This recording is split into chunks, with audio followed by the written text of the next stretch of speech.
Hello, horror fans, and welcome back to the Script to Screen podcast, where we delve into the spine tingling world of horror cinema.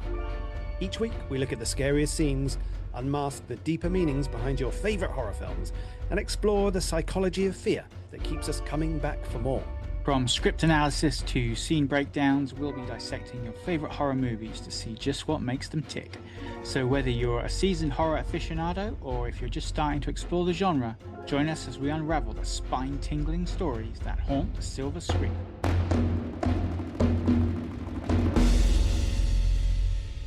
I'm Will. And I'm Lee. And it's great to be back with you, Lee, for a fresh episode. How have you been? And what have you been watching this week? Yeah, been all right, brother. Been all right. This week I caught a couple of newer releases for a change in Together and Weapons. Oh, good stuff. Yeah, heard good things about both of these. What's your verdicts on these, Lee? Okay, well, Together was great. I thought it was really well put together. Some genuinely gruesome body horror, as Yeah. well as some laughs. And to be honest, I found it to be a surprisingly wholesome film. You know, a lot of people are calling it the ultimate horror date movie, and I think that's a great way to sum up the film perfectly, to be honest. Yeah, I mean, the trailer looks amazing. I have to say, I really Mhm. enjoyed the trailer. I have to try and catch that one. What about weapons? I mean, the hype for that movie has been unreal. Oh yeah, man. I mean, whenever the hype train builds up to those levels, I always get a little bit wary as it usually leads to disappointment. And sadly, for me, this was no exception. Oh, so no good then. Oh, no, don't get me wrong. I mean, the film was really good, really well shot, really well written, loads of twists, great humor, but it just wasn't scary, like at all. But to be fair, it wasn't really trying to be. I'm not for a moment saying this wasn't a really well constructed film, but if you go into it expecting more of a mystery thriller than a horror film, I think you'll be fine. And I think that's the problem I had with it. I was anticipating being terrified, and it just wasn't there. Okay.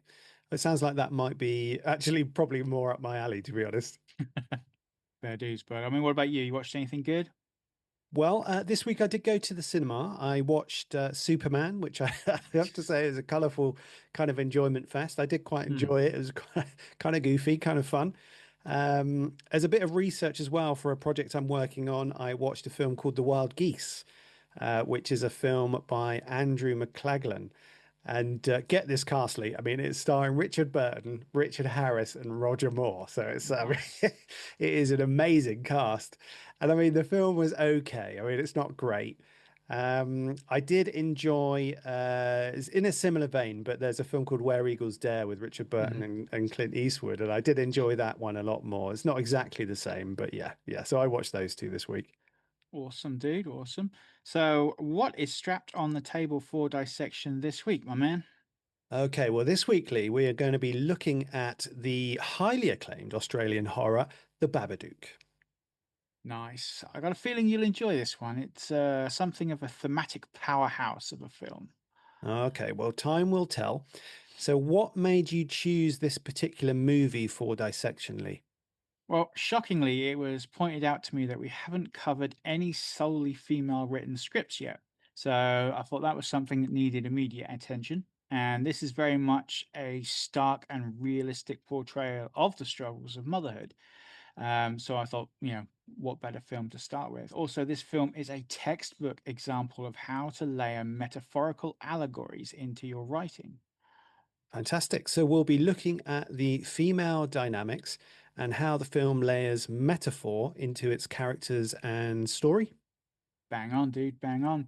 Interestingly, The Babadook began life as a short film titled Monster, which can be found on YouTube, and I highly recommend you check it out. I mean, the film's roots and themes are clear to see, and it's a really well done short. Nice. I'll have to have a look at that. So, Babadook itself was written and directed by Jennifer Kent and released November 28th, 2014. The Babadook would go on to earn a little over $10.5 million on a $2 million budget and receive universal acclaim for its powerful depictions of grief and trauma. We'll be comparing the film to a copy of the script written by Jennifer Kent, dated September 2011, and weighing in at a bicep building 100 pages. And as always, we are looking at these scripts purely for educational purposes, and all rights remain with their respective creators. So without further delay, let's head down under for some deeply traumatic terror as we dissect the Babadook.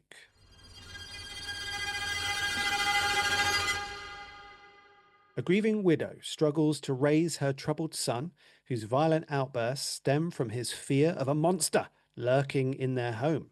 When a sinister children's book appears, its eerie figure, the Babadook, manifests their buried trauma, forcing mother and child into a harrowing fight for sanity and survival. So we open on a close up of our heroine, Amelia, played to perfection by Essie Davis. It's an amazing performance. It Mm. seems like she's in a car, but something is strange. There's an unearthly quality that hints that this may be a dream. Amelia is struck by an unseen force and rolls over and over before coming to a halt. She sees a man beside her and a bright oncoming light before falling back into her bed, where she's awakened by the cries of her young son Samuel, played by Noah Wiseman. So this eerily dreamlike opener plays out pretty much exactly as it's written in the script. And right off the bat, I am a huge fan of Kent's vividly descriptive prose. Amelia searches Samuel's room for any blatant monster activity, and finding nothing, she settles him into bed with a story. Samuel promises to protect her from the monster and persuades an exhausted Amelia to read the book one more time. There's a little extra dialogue between them in the script, including a somewhat unnerving line from Samuel, where he tells his mother that the monster told him, "It said it's coming to kill us both." That's nicely. That's nice. So yeah, it's at times like these I'm grateful to be child free, to be honest. You know what I'm saying? Uh, with Samuel finally asleep in her bed, we see Amelia suffering through the child's nervous twitches and noisy breathing. When she is sure the boy is asleep, she extricates herself from his clingy embrace and shuffles across the bed, away from him and leaving a clear divide between them. Yeah, okay. So we wanted to talk about symbolism and metaphor. Here is our first clear example. Amelia distancing herself from her son, her back to him, and a clear visual divide between the two of them to demonstrate her growing detachment from her son. Check out how it's written in the script. She unwraps his legs, making sure she doesn't wake him. Amelia inches silently away from her son, her back to him. Samuel doesn't wake up. The gap between them widens. Amelia curls up on the other side of the bed, her knees to her chest, alone. Yeah, I mean, it's really great visual storytelling and a direct pull from the script, which I think is really awesome. So the next morning, Amelia is startled awake by a loud crash from somewhere in the house. She rushes downstairs to find Samuel practicing with a homemade shoulder catapult. She tells him to stop, but the boy inadvertently smashes a window first. Amelia remains unaware that the boy had previously snuck into the basement, Lee. Gotta admire the kid's ingenuity, though. I mean, that's a pretty decent weapon he's knocked up. I reckon he could give Kevin McAllister a run for his money. Yeah, it's not half bad. Somehow, Amelia keeps her cool as she struggles to dress the boy for school in his magician costume. He magics some flowers for her and gives her a tight hug, something she quickly sours on, pushing him back in disgust. Yeah, I mean, you can see the guilt and loathing in her eyes afterwards. Davis is phenomenal here and in the whole film.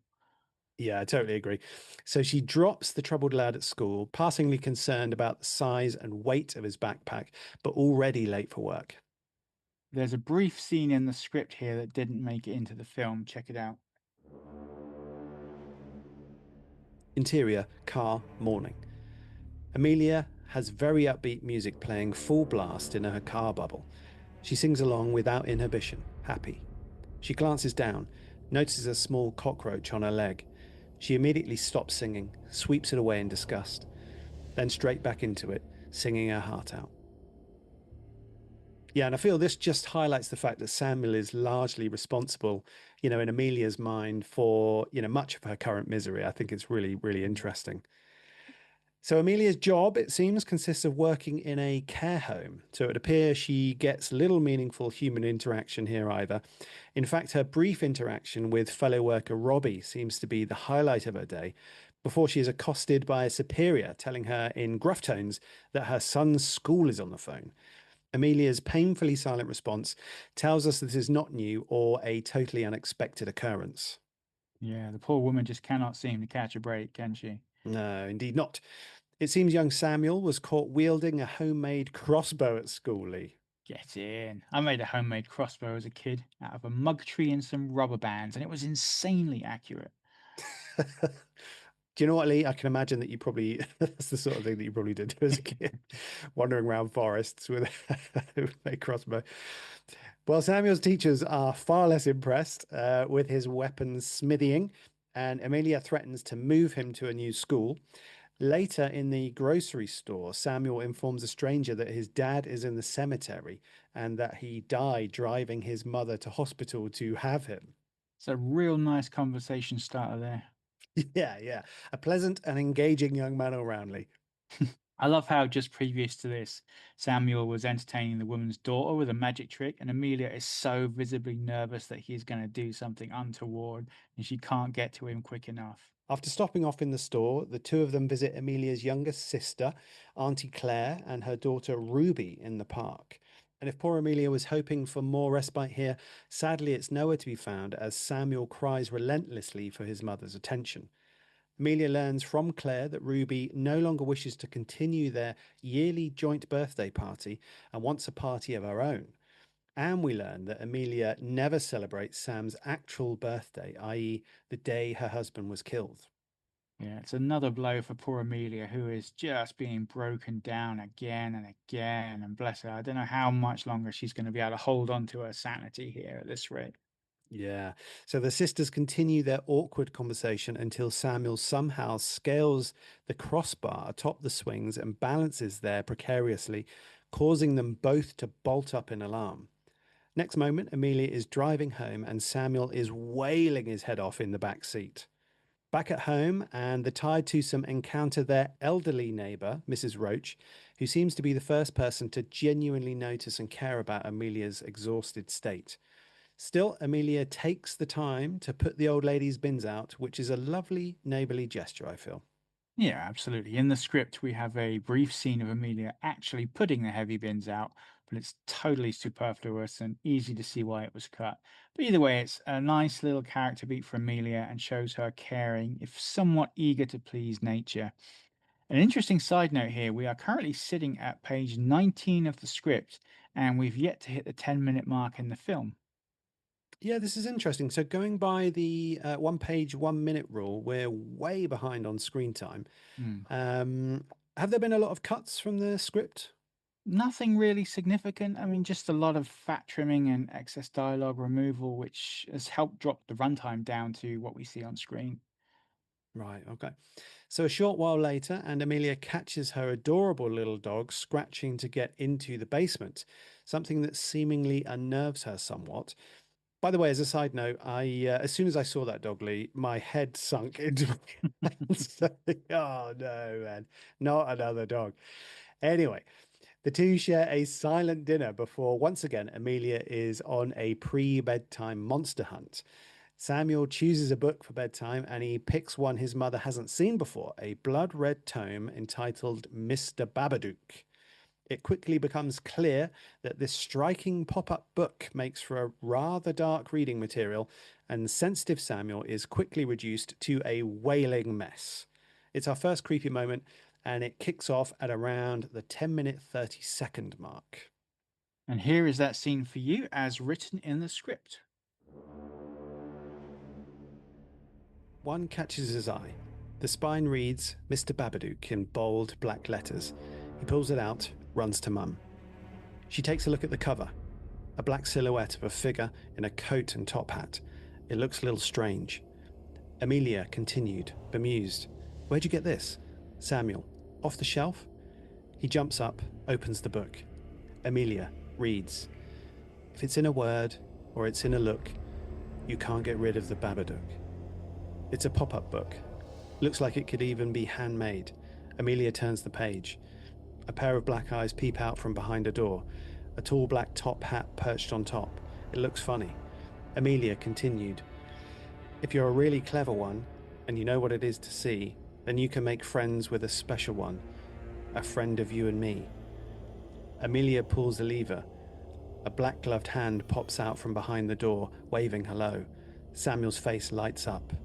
Amelia continued, his name is Mr. Babadook, and this is his book.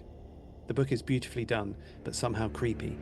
Amelia continued, we might read another one tonight, eh? Samuel turns the page. You said I could choose. A little boy next to a big wardrobe, his hand to his ear. The words rumble, rumble, rumble are written around him. Amelia. A rumbling sound, then three sharp knocks. Babadook, dook, dook. That's when you'll know that he's around. You'll see him if you look. Amelia pulls the lever. The words Babadook, dook, dook pop up. Samuel quickly turns the page. Mr. Babadook in full form, a black top hat, a long black coat, pointy black gloves. The face is a mask, staring eyes, mouth smiling widely, more like a scream. Amelia continued, wary. This is what he wears on top. He's funny, don't you think? Creepy, more like it. Amelia turns the page, very wary. Amelia continued, see him in your room at night, reads to herself, and you won't sleep a wink. Mr. Babadook falls from the ceiling towards the boy. The speech bubble reads, let me in. The boy screams. The image is very disturbing. Samuel is instantly frightened. Amelia holds the book from Sam, skimming it for herself, concerned. He struggles with her, trying to see it. Samuel, does it hurt the boy, Mum? A black silhouette of the Babadook raising its arms like big insect wings. It looks freaky. Samuel continued, getting scared. Where does it live? I'll soon take off my funny disguise. Take heed of what you've read.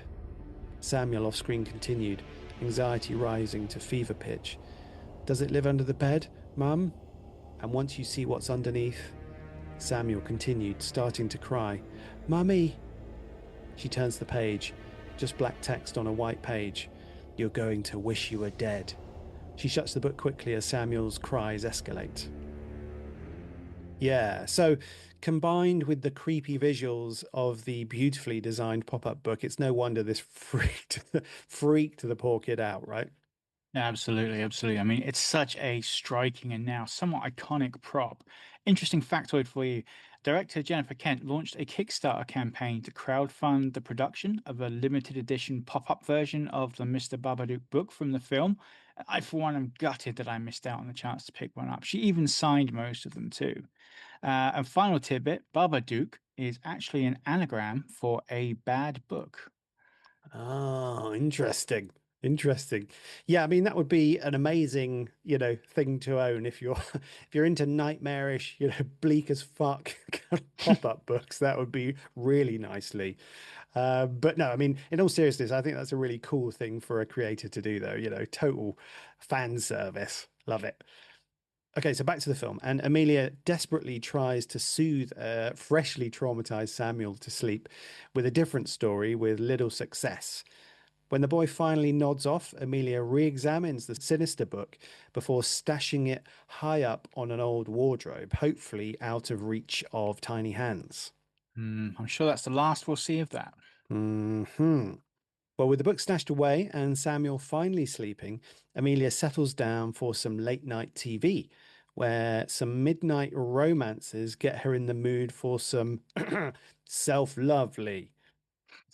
She heads upstairs, retrieves a battery powered helper, and just because kids have a sixth sense for these things, Samuel wakes up to see that his wardrobe is now wide open. Meanwhile, she is drilling for holy water. Yeah, you go, girl. As Amelia crests the mountaintop, so to speak, her door slowly opens and a screaming Samuel leaps onto the bed, fearing that the Babadook is in his room and she has been thwarted, Lee. Ah, what's the female equivalent of a cock block, do you think? Uh, yeah, I've got no idea, dude. I don't know. Clam jam, purse snatcher, beaver dam. That's all tremendously inventively, but I think we'll move on. Fair. After finally getting Sam to sleep, this time in her bed, Amelia is disturbed by the sounds of something moving outside her room. She brushes it off and eventually drifts off, only to sleep in and be late for work, damn it. After making her excuses, she drops Sam off with Claire and heads to work. In the script, we get a short scene that just helps to highlight both the stark difference in the sisters' lives and the growing rift between them. So check it out. Exterior, outside Claire's house, morning. Amelia carts Samuel's things up the long driveway. She spots Claire waiting out the front of her semi mansion. Claire, what have you been doing? Amelia, sorry. Samuel runs up behind her. Claire, day off school, eh? Samuel, I'm not allowed back at school anymore. My teacher can't stand me. Amelia, that's not true. Samuel, she told me in front of the class. Claire looks to her sister who can't look back. Claire, is there a pupil free day today? Amelia, low voice. I didn't want to talk about it in front of the kids. Claire, so you lied to your sister? That's nice. Amelia, I just can't deal with it this morning. Please, I never asked you to look after him. Samuel is showing Ruby some DVDs he has and is making explosion noises near her face. She flinches. Claire, be gentle, will you, Samuel? Amelia, thanks so much for this. I'll be back at 3 on the dot. Yeah, so it's a cool little scene, isn't it, Lee? It's probably cut Mm. for sort of pacing reasons, I would imagine. What do you think? Yeah, I'd agree with that. Yeah, so at work, Amelia is clearly struggling, but good old Robbie offers to cover for her if she takes the rest of the day off, something she wholeheartedly embraces. Yeah, in the script, young Robbie is a little more forward with his intentions, posing that perhaps they could do something sometime or he could pop round her house, which is something she is clearly not keen on. Yeah, she takes a few much deserved hours for herself until she checks her phone to find 10 missed calls from her sister. It seems the young boy has been scaring Ruby and Claire by talking to the Babadook all day, something his mother is not impressed to hear. The ride home is somewhat tense, to say the least, as Sam and his mother clash yet again about his behaviour. Later, while Amelia cooks dinner, Sam has retreated to the basement where he regales a bunch of stuffed toys and a photo of his parents with some impressive magic tricks. He also demonstrates his new nail gun and hidden tripwire, which he intends to use to take on the unseen monster. Yeah, there are a couple of really cool things in this scene and the way it's written I want to take a moment on. I mean, first off, you just know that tripwire is going to factor into the plot later, so we have some nice foreshadowing there. And secondly, Samuel's dialogue in this scene is deliberately misspelt in a way that just draws attention to the fact he's a small child using big words to kind of put on a show. I mean, for example, he says, life is not always as it seems. It can be a wondrous thing, but wondrous being spelled WONDERRUS, for example. Yeah, and I noticed a few of these misspellings. It's really good stuff, isn't it? So Amelia is not happy to find Samuel messing with his father's things, which leads to yet another confrontation and a brilliant little piece of dialogue. Amelia, all your father's things are down here. Samuel, he's my father. You don't own him. That's a great line there from Sam. To make matters worse, there's a knock at the door, and it's Robbie, who has brought flowers and a get well gift for Sam, who promptly stresses the fact that he's not sick, which in turn leads to a rageful outburst from Amelia, who exclaims that the boy is just so badly behaved he can't go to school anymore. Yeah, poor Robbie looks like he's just stepped into a war zone.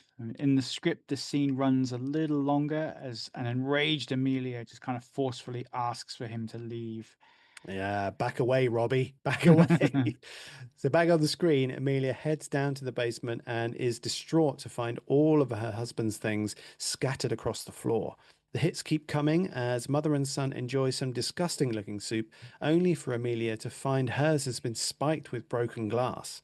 Sam tells her the Babadook did it, but she isn't buying it for a second and sends him to watch a DVD.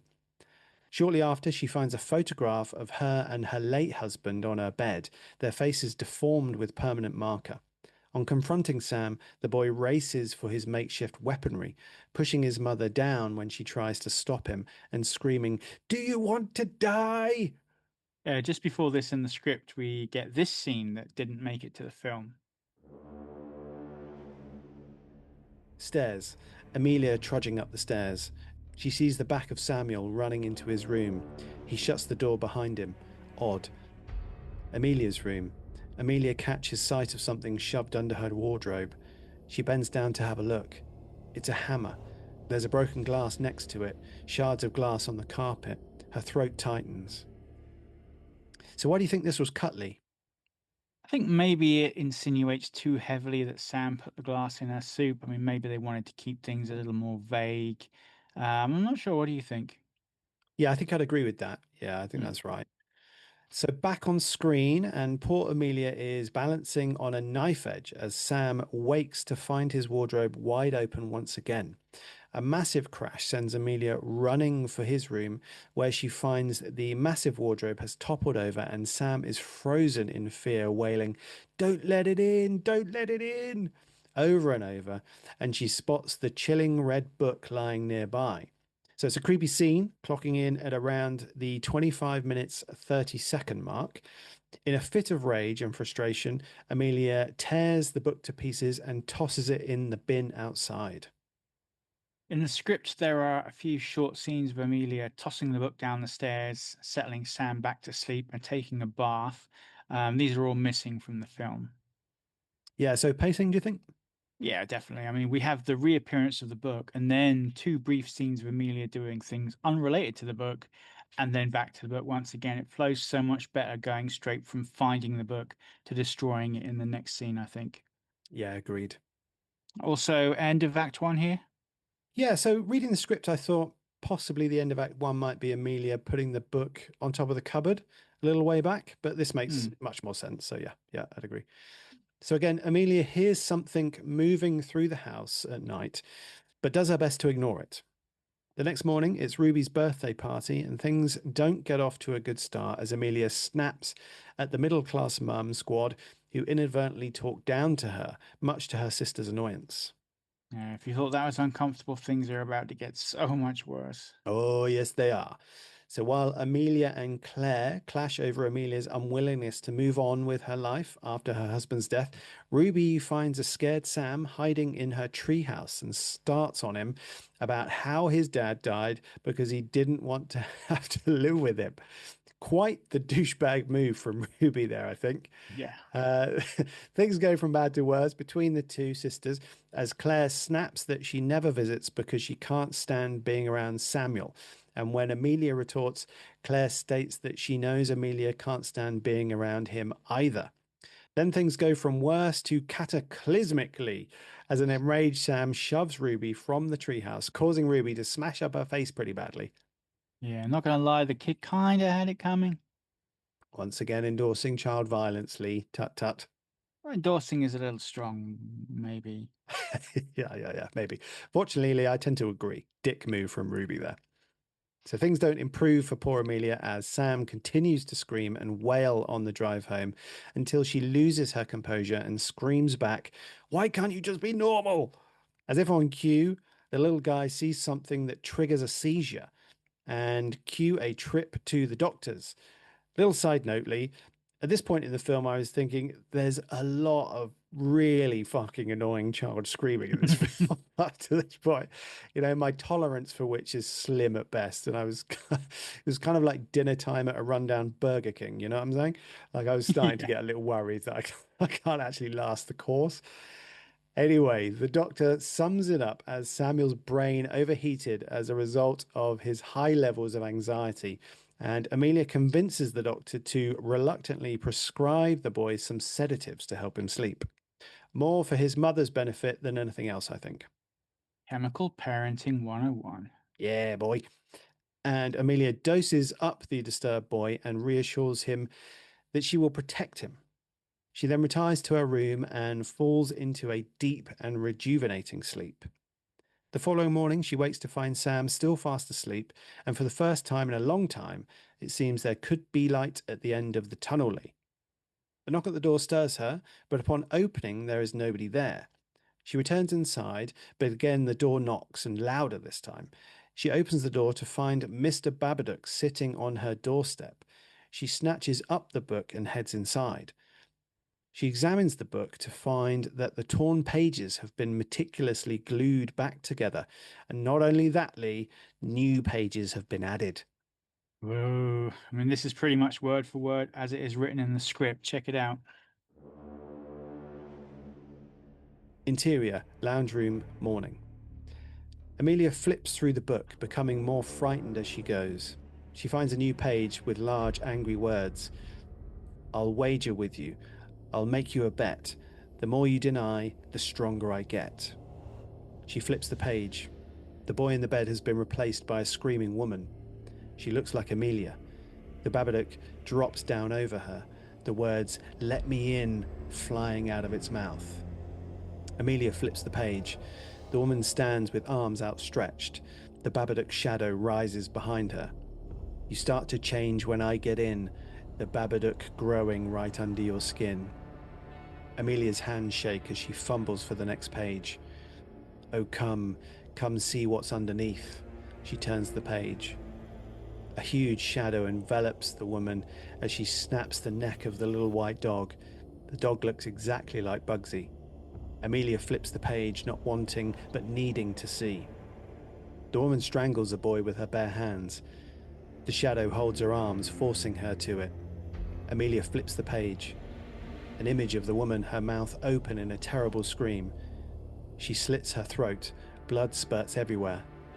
Amelia turns to the final page, just text that says, "If it's in a word or it's in a look, you can't get rid of the Babadook." And I have to say, at this point, Lee, my concerns for Bugsy's safety were intensified somewhat. Never mind the kid, but put a dog in danger and Will is invested. Hey, man, you know what? I'm very much a dog lover and quite apathetic towards children. Ah, my friend, I'm about to share a secret with you that will change your movie watching future for the better. Okay. If you're ever concerned about potential canine fatalities or pretty much anything that could be potentially triggering, check out doesthedogdie.com. Oh man. Well, as you know, it's a rule of mine never to look at anything you recommend on the internet. I mean, is this pretty much what it says on the tin? It's exactly what it says on the tin, dude. Okay, all right, I might check it out then. Yeah, hold up, wait till after the film though. Okay, why is that? Reasons. Oh God. Okay, back to business. And the return of Mr. Babadook is a delightfully creepy scene, kicking off at around the 36-minute, 30-second mark. Poor Amelia is rightfully unnerved by the book's reappearance and takes it out back to burn it. Check out how the script handles this scene. Exterior, backyard, morning. Petrol splashes out of a can. A pair of hands throw a lit match into the barbecue where the ripped up book now lies. It ignites quickly. Amelia stands back as the flames rise, watching it burn. She sees Samuel at the back door, trying to wake up. She shoots him a tense smile. He looks concerned. So this scene is a classic example of the noun verb object NVO method. It's a basic sentence structure that focuses on clear, direct action, and it's made up of three elements: noun, the subject performing the action; verb, the action being performed; and object, the recipient of the action. And it's a really great way to hone in on the visual storytelling aspect of your script. The first line, for example, petrol splashes out of a can. I mean, we can visualize that easily. Then we have a pair of hands throw a lit match onto the barbecue. Again, simple, expressive, and it's also a great way of tipping the director's hand into incorporating a certain type of shot. I mean, this has to be a close-up shot, right? Yeah, no, I totally agree. And I think this is a really great tip, actually, Lee. So if there's something you feel has to be seen, something which may be essential to your narrative, this is a Mhm. great way of suggesting it within the script without doing like a formal kind of shot instruction. Yeah, I mean, it's worth mentioning again, Jennifer Kent is the writer director here, but I think that's a really great way of kind of, suggesting what really yeah. needs to be seen and suggesting a shot. Anyway, Amelia calls her sister for support, but Claire has pretty much had her fill of Amelia and Samuel for the time being and tells her to call the police. After hanging up, the phone rings again, and a sinister voice croaks down the line, Babadook, duck, duck. And the voice is creepy as hell, Lee. And it comes down the phone at 38 minutes and 30 seconds. Yeah, gone are the days of heavy breathing phone calls. Yep. So, taking her sister's advice to heart, Amelia heads to the local police station, but her story about being menaced by a children's pop up book does little to compel the boys in blue into action. To make matters worse, Amelia catches a glimpse of the Babadook hiding among the coats hanging up in the station and promptly leaves the building.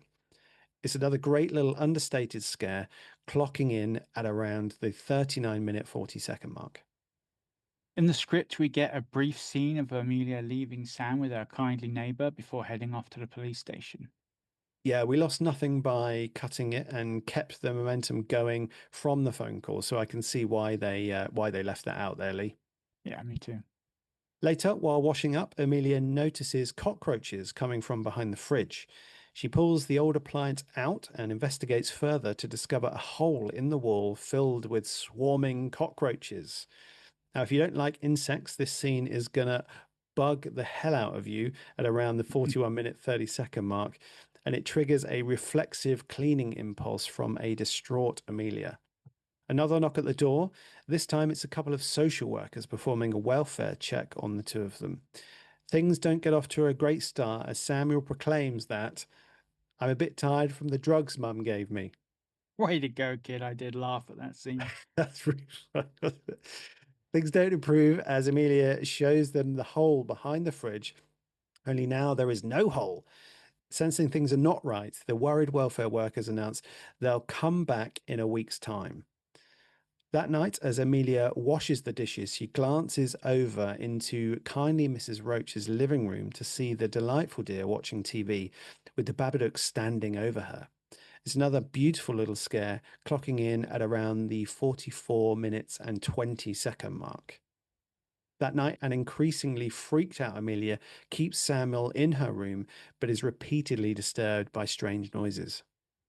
In the script, there are several extra beats of her trying desperately to keep the poor boy awake with her.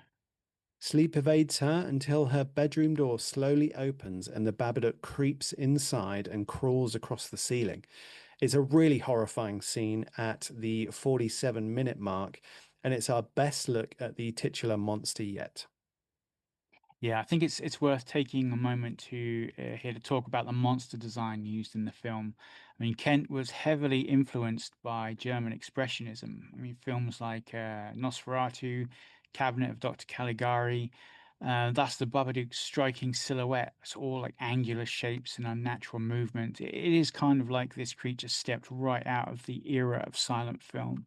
Yeah, it does. I mean, it definitely has that kind of silhouetted, sort of German expressionism, shadowy vibe, which a lot of those early horrors had. I think it's really great.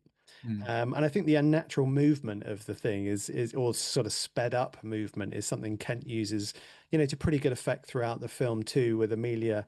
So it doesn't feel out of place. I think it's really cool. So that said, Amelia bundles up Sam and they head downstairs where she spends the rest of the night drowsily watching TV before calling in sick to work and crashing out in bed. Right on cue, though, Samuel enters asking for food, which causes his mother to aggressively snap at him to eat shit, Lee. It's not long before a guilt-ridden Amelia tries to apologize to Sam and offers to take the boy out for ice cream, but things are clearly not right in her head, and she's barely holding on at this point. A fact that is exacerbated when the Babadook attacks their car at the 52-minute mark, causing her to crash into an oncoming vehicle. Now, thankfully, nobody is injured, but Amelia is quick to flee the scene. Later that evening, she sits full clothed in the bath, and when Sam checks on her, she lifts him in there with her. Yeah, this scene really creeps me out. I mean, I know it's not a real scare per se, but Essie Davis' facial expressions and mannerisms here are just sublime. And from here on out, there's a definite switch in the mother-son dynamic, I think. Yeah, I totally agree. It's like Sam is taking care of her now, or at least, as best he can. Yeah, he's trying, poor kid, he's trying.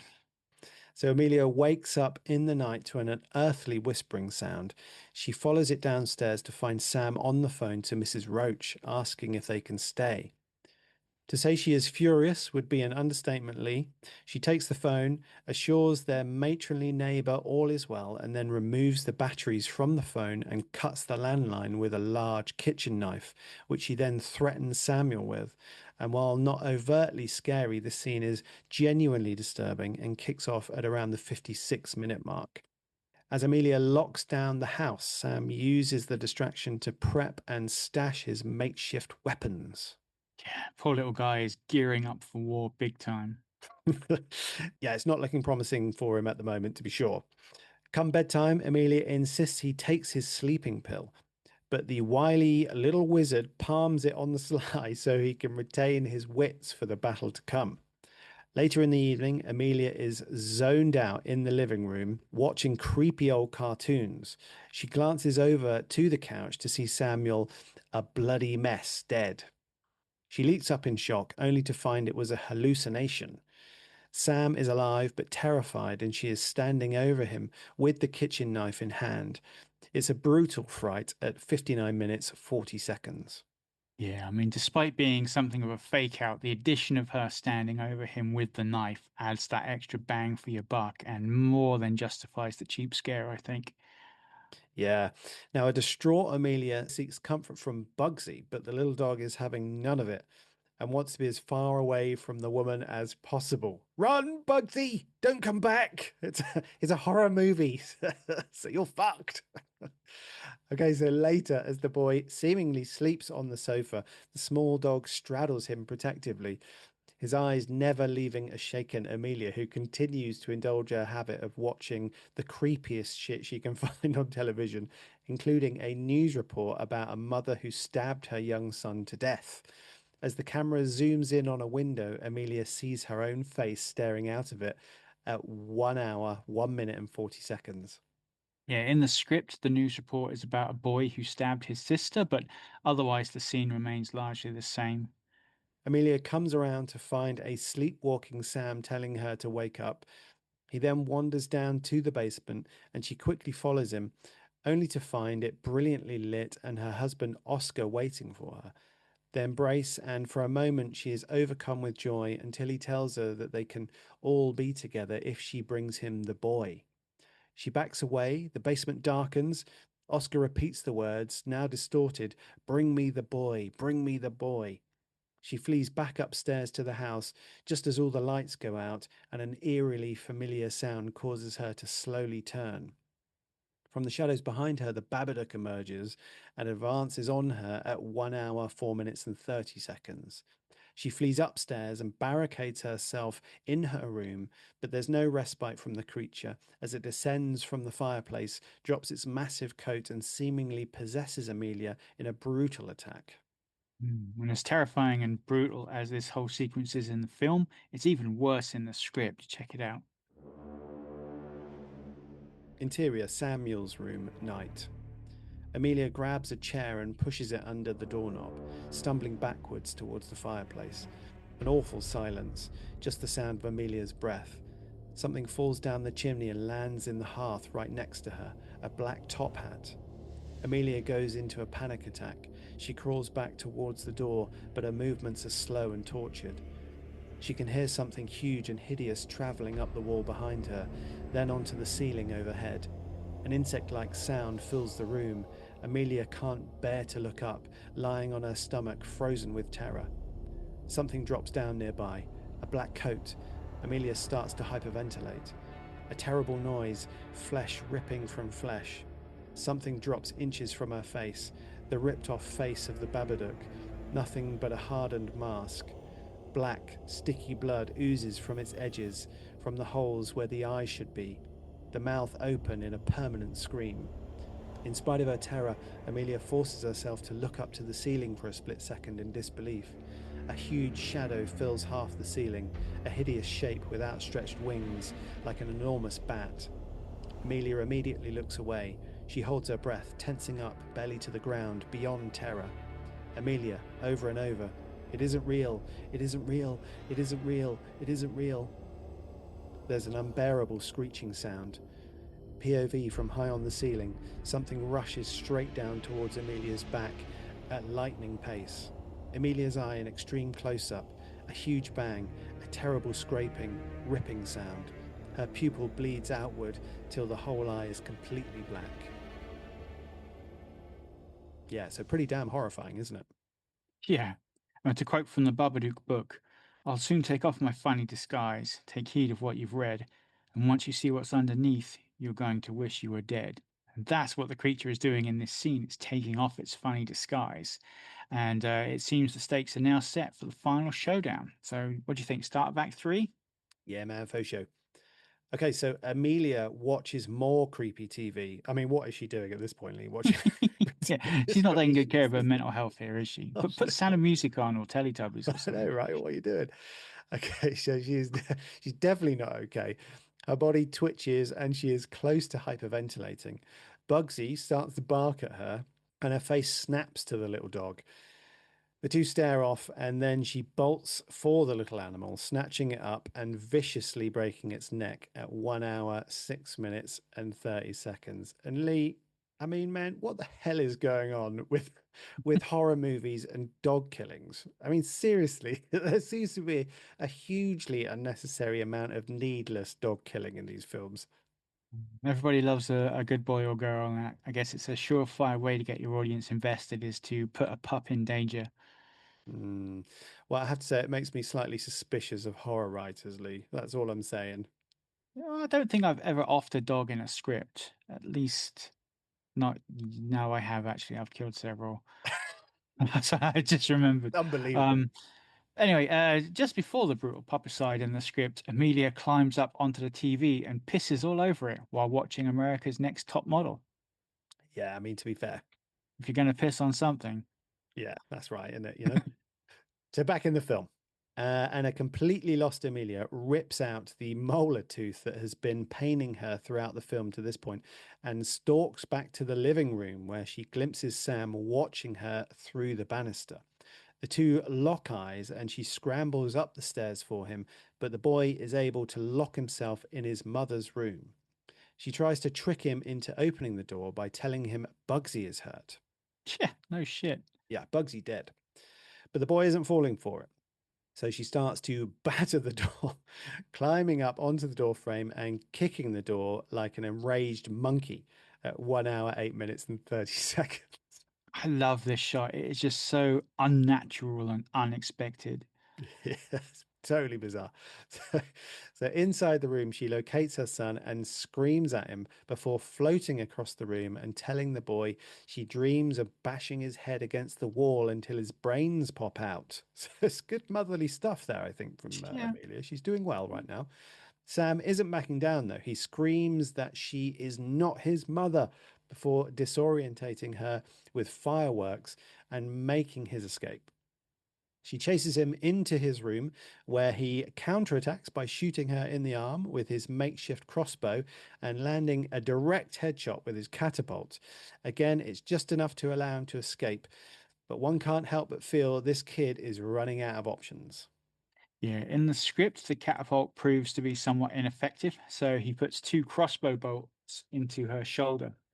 And there's a beautiful shot here of Amelia just stalking Sam through the hallway, and we kind of catch a glimpse of him hiding behind her in a closet. It's a beautiful shot. Now, at this point, a knock at the door distracts her long enough for Sam to slip into the kitchen, where he's almost overcome by the sight of poor Bugsy. Amelia peers through the curtain to see kindly old Mrs. Roach, who is worried about her. She tells Amelia how much she loves her and Sam and would do anything for them. Could her words be breaking through to the monstrous mother? Power of love, dude. While Amelia finds Sam in the kitchen, she seems normal. She apologizes and tells him they're going to spend the night next door. Sam nervously lets her get close, and she tells him sweetly that she's going to take him to meet his father. I guess love is overrated. Sam is prepared for this, so, and stabs his mother with a freaking kitchen knife at 1 hour, 12 minutes, and 10 seconds. Get in, lad. Yeah, get in. Sorry, mummy, he yells as he dashes into the basement. So she is hot on his heels, but falls prey to his improvised tripwire. And it's like Home Alone. It's It freaking is. awesome at this point. Slamming her head into the concrete, she stumbles dazedly down the stairs, where a waiting Samuel knocks her out with a cricket bat. And somebody needs to put this kid in the Home Alone movie. He's a survivor for sure, this one. Okay, so Amelia regains consciousness, tied up and tied down in the basement with Sam lurking nearby. He tells her that he knows she doesn't love him. The Babadook won't let her, but he loves her and always will. Just as it seems his words are sinking in, Amelia tears her arms free and starts to choke the life from her son. Rather than fight back, he gently strokes her face, and it's this that finally gives Amelia the strength she needs. She tosses Sam aside and vomits up a thick torrent of black, oily liquid, seemingly expelling the Babadook from her body before passing out at 1 hour 14 minutes. A desperate Sam rouses her, and together they make their way back upstairs. The nightmare finally over. Oh, don't count your chickens yet, my man. God damn it, Lee. Sure enough, Sam freezes on the spot and tells his mother, "You can't get rid of the Babadook." Then, bam, he is yeeted upstairs into Amelia's bedroom at 1 hour, 15 minutes, and 45 seconds. She dashes after him. The poor boy is repeatedly tossed into the wall. She grabs him and shields his body with her own as she holds him down on the bed as it is violently shaken. Then from the shadows steps her late husband, Oscar, and Amelia is forced to relive the night of his passing via a gruesome near decapitation at 1 hour, 17 minutes, and 25 seconds. Yeah, I can definitely see how that could traumatize somebody for life. Yeah. So again, the Babadook tries to drag Sam away, but Amelia isn't letting go ever again. She screams in fury and defiance. This is such a powerful moment, and it's just as written in the script. Check it out. Amelia continued, "You are nothing." The hideous growling grows more threateningly with her words. Her energy rises visibly, a pure white hot rage. Amelia continued, "You're nothing." The hideous shadow grows larger, rising up to the ceiling, terrorizing her. The floors and walls shake. Amelia continued, "This is my house. You are trespassing in my house." Its growls turn to a deafening roar as the shadow touches the ceiling, a huge mass of black terror. Amelia fights a sickening, gut-wrenching fear as she finally faces up to this thing. Amelia continued, not turning away. "If you touch my son again, I'll fucking kill you." Love it, Lee. So it's a real fist pump moment as she finally finds the courage to confront her grief and to love her son. With a final scream of rage, Amelia reduces the Babadook to a meager shadow of its former self, and the monster flees to the basement, where she quickly locks it inside at 1 hour, 19 minutes. With the creature subdued, mother and son share a long, overdue, genuine embrace as the sun rises outside. Man, I really hope the welfare people don't show up now, as they'll take one look at this bloodied and bruised duo, and that would be all she wrote. Yeah. Thankfully, the well meaning welfare agents don't arrive for a week or two, and by the time they do, things are seemingly normal. Sam is celebrating his birthday on the actual day for the first time ever, Lee. Yeah, he still likes to make awkward conversation, though. Does he ever, bless him? My cousin isn't coming because I broke her nose in two places. This kid. Okay, so with social services satisfied, we join Amelia in the garden tending a beautiful black rose, which is seemingly growing from Bugsy's decomposing corpse. Aw, how lovely. Yeah, poor little guy. Sam practices with his weapons while he and his mother gather worms in a bowl. What for, I hear you ask? Well, it seems the diminished Babadook needs feeding. And sure enough, Amelia heads down into the basement alone to do just that. There are a lot more bolts on that basement door now. To stop the Babadook getting out or Sam from getting in, do you reckon? Mm, something like that. Not sure which. Down in the basement, Amelia is seemingly attacked by the monster, but rather than fighting back, she gently soothes it until it retreats to the shadows, seemingly sobbing to eat its worms. I'd sob if all I had to eat was worms too. Yeah. Man, I maybe make a thing of casserole every once in a while. Yeah, maybe it has certain dietary requirements. Yeah, Anyway, having seen the soup she made, maybe worms is the better option. yeah, I can't disagree there. It was a foul looking soup. Anyway, so back in the garden, and Sam enthralls his mother with his latest magic trick, materializing a living, breathing dove seemingly from nowhere. And that's a damn impressive trick, I have to say. Not quite sure how the little guy pulled it off, but it's damn impressive. I have a theory on that, which we'll get to in a minute. Remind me. Okay, okay. Well, with the Babadook contained, it seems all is well, and we leave our two protagonists on a welcome, happy note, Lee. Nice. So hit me up, bud. What did you think of the film? Yeah, it was good. I thought it was, honestly, I thought it was somewhat annoying at times. But I think in retrospect, I'm talking about the kid, but in Hmm. retrospect, I think that was probably the point. I really enjoyed Essie Davis's performance. I thought she absolutely smashed it out of the park. And I thought that Yeah. it was interesting. It had this kind of Australian vibe, which I thought was quite interesting. I thought the film was really well crafted cinematically, and I thought it was entertaining. I mean, it didn't blow me away, and I can't really kind of put my finger on why. I think there is something possibly slightly anticlimactic about the Babadook in some way. That said, I mean, I did appreciate that. I really appreciated the way the film was crafted. So I enjoyed it, but it wasn't amazing for me. Hmm. That is. I mean, I have to admit, initially, I was not a huge fan of this film. I think probably because I went in expecting an outrageous creature feature, and that was so not what this film was about. But as I've noticed happening a lot recently, when I went into deep dive mode to break the film down, I really began to notice all the intricacies and subtext and was left with a new appreciation of just how good this film really is. Yeah, yeah, no, I think that's fair. I think I probably went in sort of expecting something which the film wasn't. Hmm. And maybe that expectation led me to sort of not quite enjoy. I did feel slightly sort of, I know I keep saying it, dude, and I feel like an ass, but like slightly unemotionally engaged by it. Yeah. Anyway, before we move into the breakdown, you mentioned you had a theory about Sam's climactic magic trick and how he pulled it off. Yeah, yes, I do. However, my interpretation of the ending seems to be vastly different from how most people see it. And but in my eyes, Amelia totally murdered her son in that basement, and everything after that is just a trauma-induced hallucination. Hmm. Oh, that's a hell of a dark take, dude. Yeah, I mean, I get that, but think about it. Everything wraps up so neatly, so perfectly for such a dark film. It's almost too big a shift into lovey-dovey perfectville. And that magic trick with the bird is impossible for a kid with Sam's skills and resources. Like, there's no way he could pull that off. No way. So the only explanation, therefore, is that it's not real. Therefore, either Amelia is hallucinating or little Sam is up in kiddie heaven living his best life.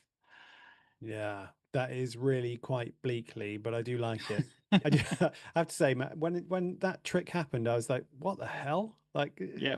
that's completely unrealistic. Like what's Mm. going on there? So no, I do kind of get what you're saying. Anyway. Okay, so let's do it, Lee. Let's break this baby down. Oh, yeah.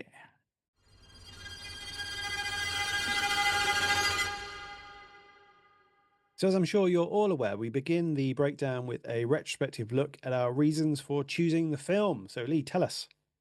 Yeah, so we wanted to take a closer look at the female dynamic of the film and how Kent layers metaphor into the film's narrative.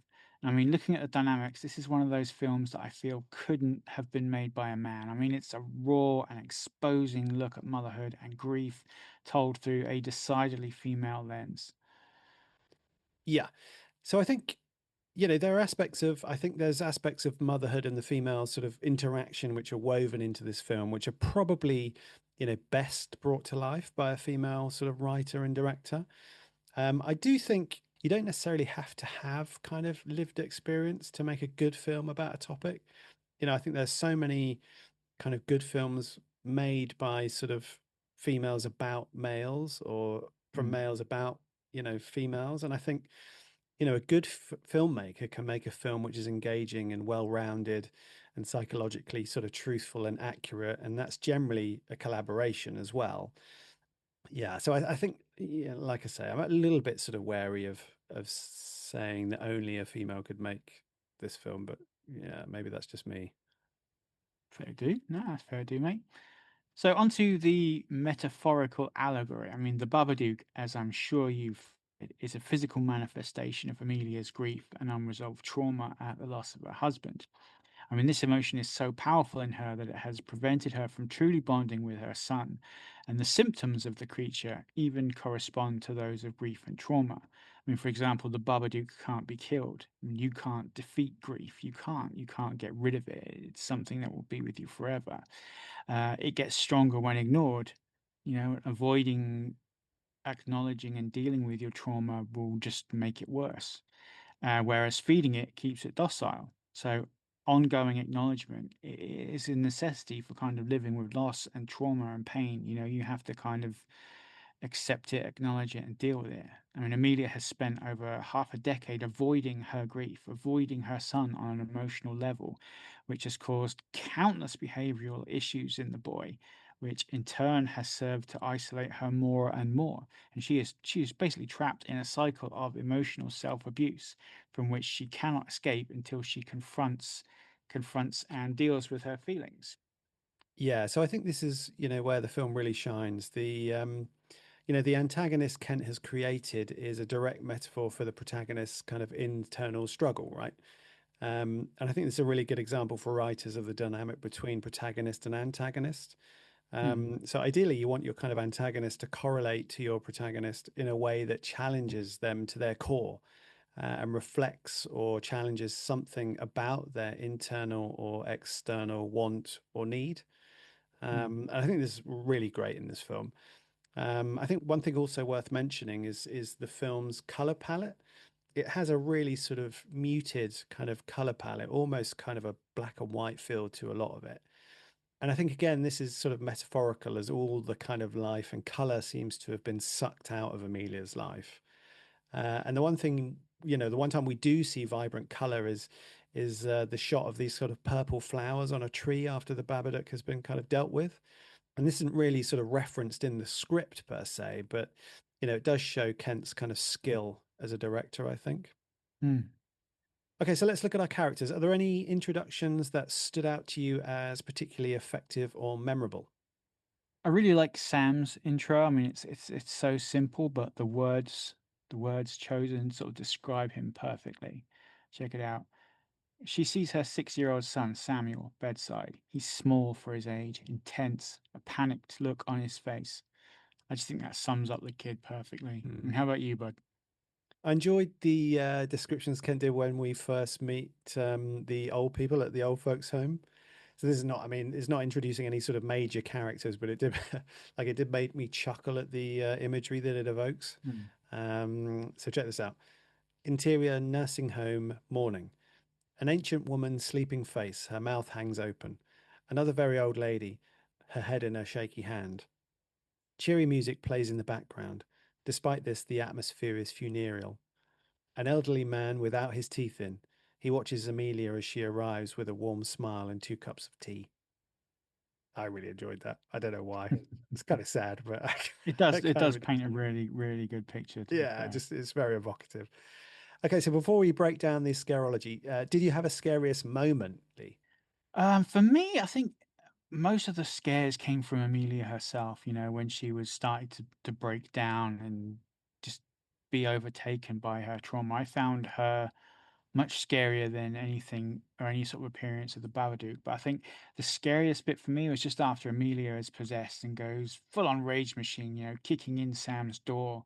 I mean, just the physicality of that scene, the way she moves, like just full of hate and fury, is such a stark contrast to the meek and reserved woman we've seen throughout the film. It really just kind of, flipped a switch at me, and I was like, man, that's messed up. I mean, how about you? Mm.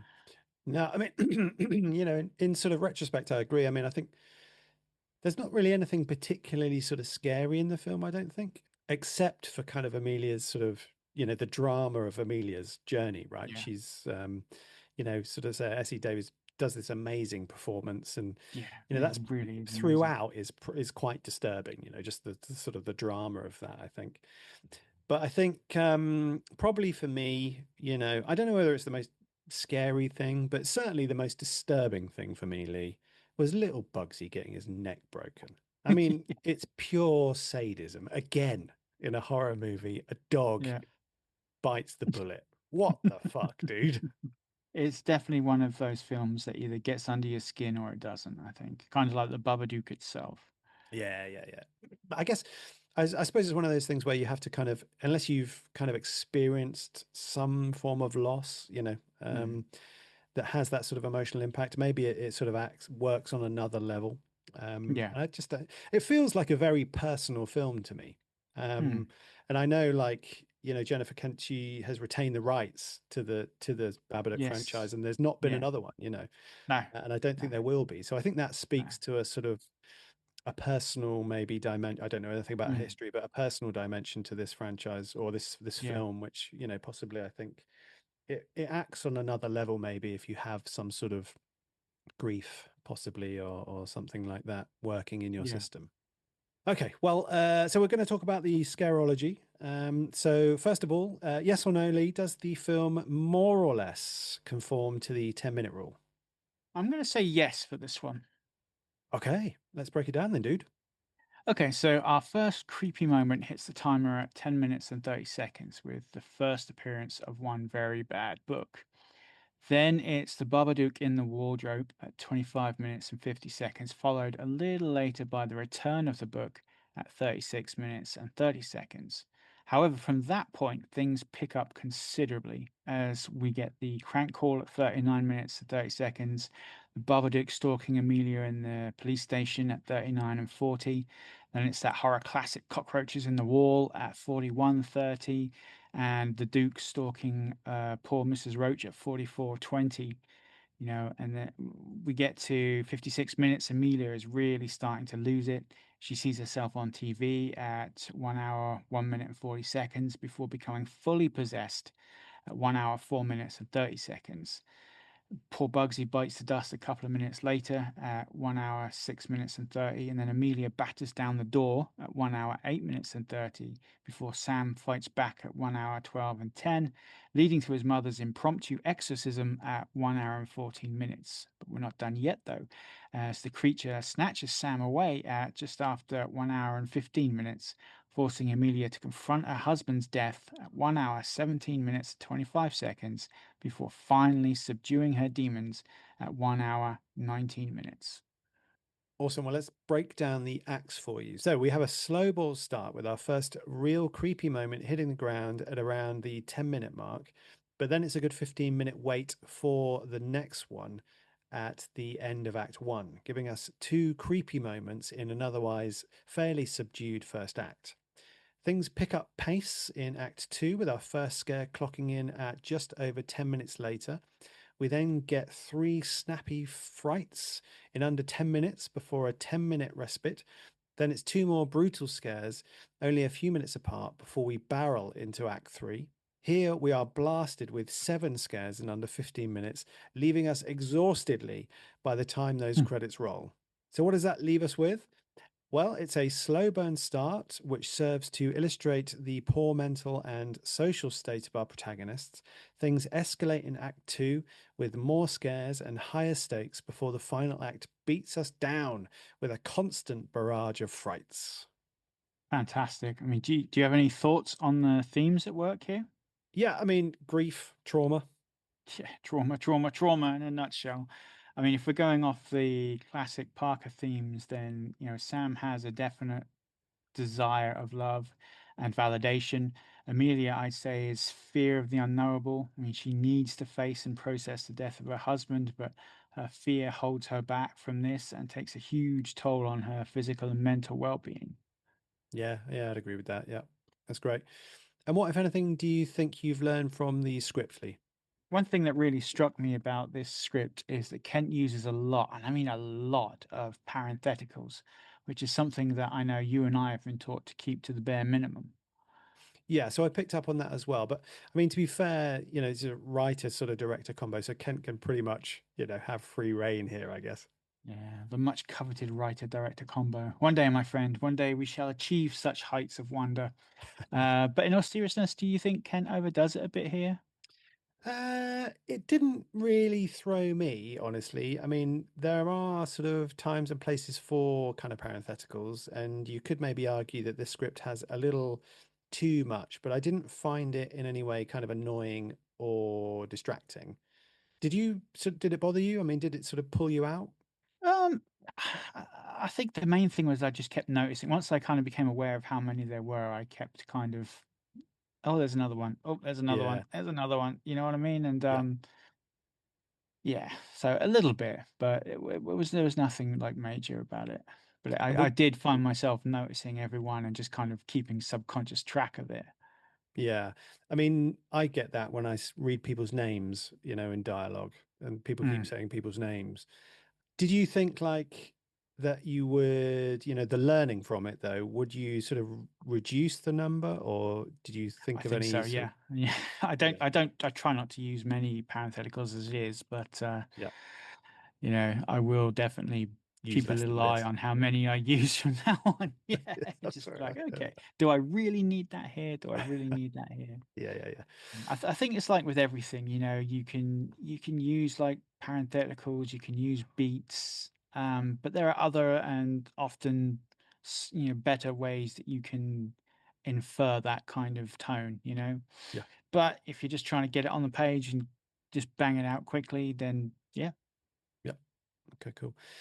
Well, for me, I think there were sort of two things. I mean, firstly, I think Kent has kind of a really kind of, and I know you love this, Lee, concise, descriptive passages.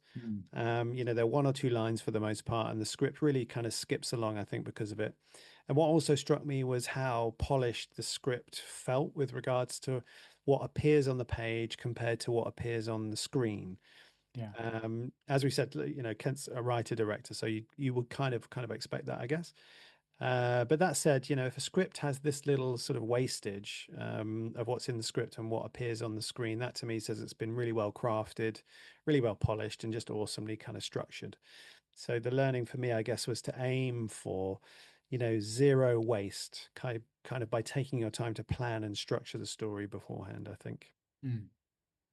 Well, I think we're almost done here, dude. So before we wrap up and talk about our next episode, how would you rate the script and film here? I'm going to give the script and the film a solid seven apiece. Awesome. Well, I thought the script was an eight because I just thought it was really tight. Okay. And the film for me was a bit less. I actually thought the film was a six.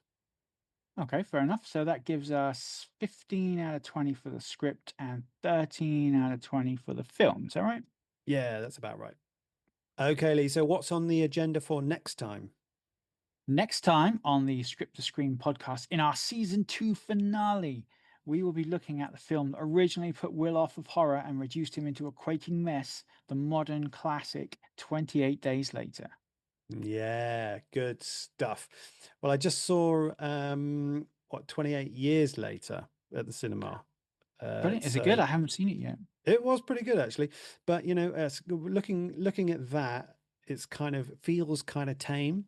And Hmm. I didn't find it disturbing at all. So it'll be interesting to go back. And I think there's something about how this film was actually shot, which was Yeah. disturbing for me.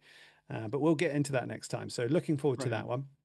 one. But I was a quaking mess, I have to say, after that. Had some serious nightmares for a while.